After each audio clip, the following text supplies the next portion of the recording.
السلام عليكم ورحمة الله وبركاته. النهاردة زي ما احنا شفنا في 3 فرق هبطوا القسم الثاني واختفوا من دوري الأضواء والشهرة، هم حرس الحدود وغزل المحلة وأسوان. هنقول النهاردة كده الفرق ديت، يعني الماتشات بتاعتها. يعني كان البنك الأهلي بيلعب مع فيوتشر، خسر 1-0، وحرس الحدود مع غزل المحلة 2-1، وبيراميدز مع طلائع الجيش 4-2، والداخلية مع أسوان 4-2 برضه. وطبعا الفرق اللي قلنا عليها حرس الحدود وغزل المحلة وأسوان دمت نزلوا للدوري الدرجة التانية.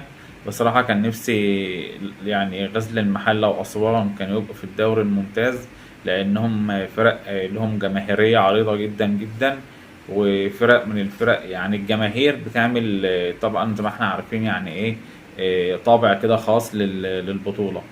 فحاسس كان ان الدوري الممتاز كلها تبقى أندية شركات وحاجات من دي، وانا طبعا وكل الناس مش عايزين الكلام ده، احنا عايزين الدوري كلها تبقى أندية جماهيرية. فبتمنى الفريق أسوان وغزل المحلة إن هم يصعدوا للدوري الممتاز تاني. لكن يعني غزل المحلة يعني ممكن يعني ايه نادي بلدية المحلة صعد حديثا لدوري الأضواء والشهرة.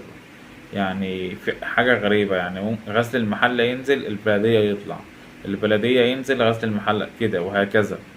فبتمنى ان انا نشوف غزل المحلة وبلدية المحلة والفرق اللي هي الجماهيرية ديت في دوري الأضواء والشهرة. في برضه مباراة هتتلعب بكرة غدا السبت، هتبقى إنبي وسيراميكا كليوباترا والمصري وسموحة والإسماعيلي والاتحاد السكندري. وفي مباراتين هيبقوا يوم الأحد، المقاولين مع الأهلي والزمالك مع فاركو، دول هيبقوا يوم الأحد. في حاجة أعلن نادي الجزيرة الإماراتي رسميا رحيل المغربي أشرف بن شرقي. يعني حلوها كده مع بعض بالتراضي. فهنشوف أشرف بن شرقي هل هيروح بيراميدز، هل هيروح الأهلي، هل هيروح الزمالك. فهنشوف الأيام الجاية ديت إيه اللي هيحصل مع بن شرقي وهيروح فين.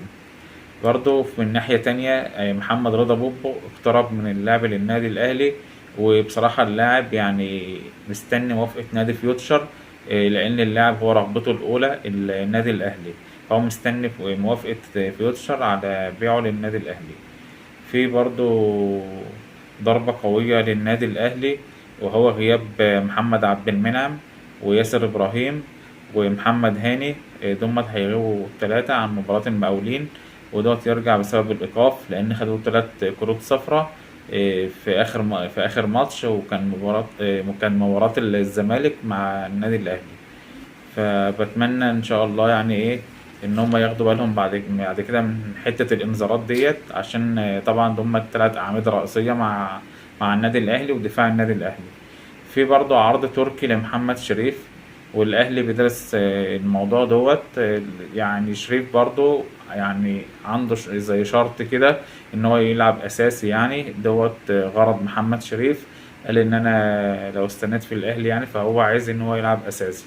بس انا ديت حاجة انا شايفها صعبة شوية، لان النادي الاهلي يعني هو اصلا بيدور على مهاجم يكون جامد يعني، ويكون مهاجم بيعرف يخطف من نص فرصة. فاعتقد ان ده حاجة هتبقى صعبة على محمد شريف. ولكن يعني محمد شريف لو عايز يلعب اساسي الموضوع ده في ايده هو، ان هو يتفوق على نفسه ويرجع يعني لسابق عهده قبل كده ويكون مهاجم النادي الاهلي رقم 1، زي ما هو كان رقم 1 وخد هداف الدوري قبل كده. والزمالك لعيبة الاعلامي عمرو اديب طلع وقال حاجة كده بالنسبة لنادي الزمالك. قال تلت لعيبة الزمالك بتفكر ازاي تهرب وتروح الأهلي، والتلت التاني بيفكر ازاي يهرب ويروح بيراميدز، والتلت الأخير بيفكر ازاي لو هو قاعد لوحده هيعمل ايه. فده كان تصريح من عمرو أديب.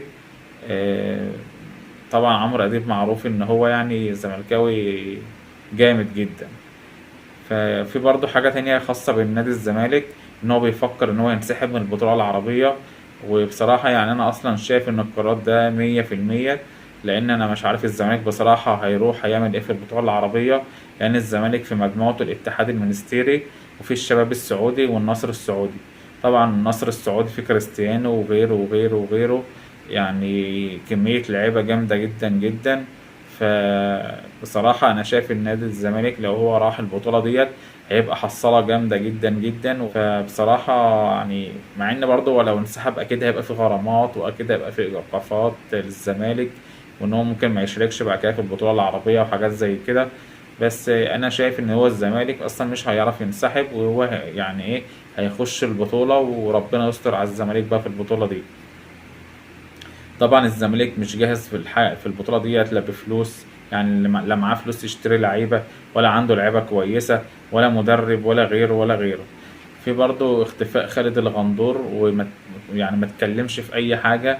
خالد الغندور من امبارح هو بس دايما يطلع يتكلم عن النادي الاهلي ولما الزمالك يكسب، انما لما يكون في يعني هو اي حاجة ضده ما يطلعش ولا يتكلم.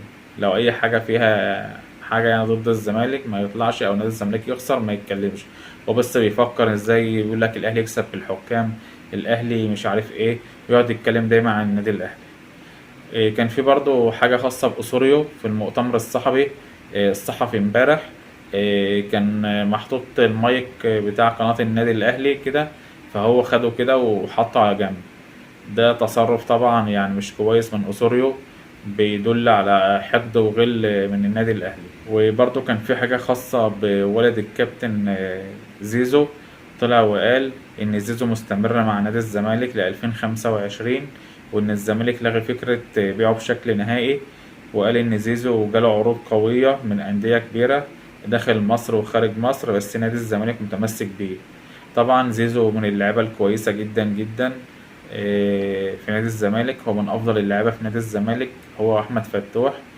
فبتمنى نادي الزمالك يعني يعمل صفقات قوية عن كده ويدعم صفوفه، وربنا يبعده عن يعني يبعد الإدارة ديت عن نادي الزمالك. وبالتوفيق نادي الزمالك ولكل الأندية المصرية. ودي كانت حلقة النهاردة.